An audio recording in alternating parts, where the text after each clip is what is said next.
Hey there guys, in this quick video I'm going to talk about the best free flashcard apps for students that what you can actually find and use, comparing to even where Quizlet.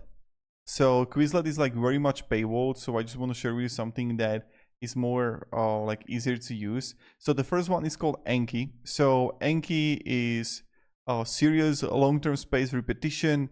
Also, the concept is favorite for us RS. It is free on Android, desktop, and web through the iOS app is paid.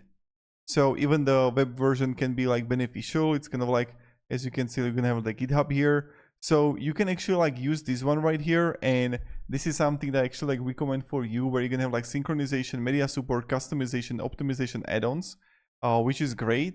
Now for the next one is Node. So frequently mentioned also as best free alternative to Quizlet, allowing users to import Quizlet sets for free.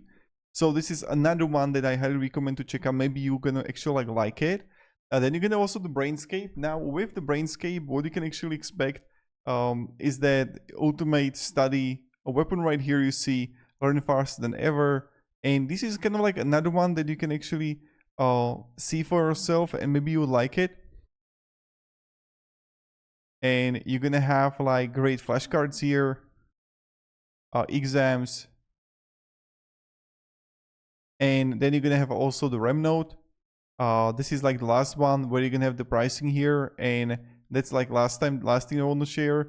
It's great for students who want to create flashcards directly from their notes for efficient learning, and you can have unlimited notes and flashcards, unlimited sync devices, but you have free annotated PDFs, so that's something to be aware of.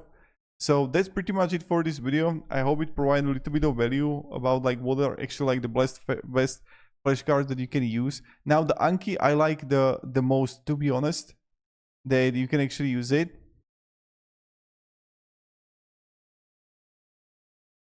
So you can actually download it on PC.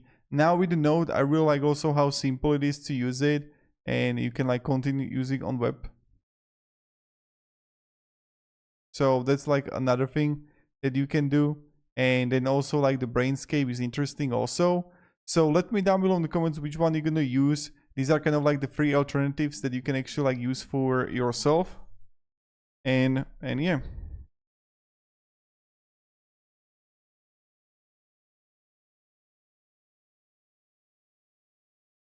So thank you very much and have a great day and goodbye.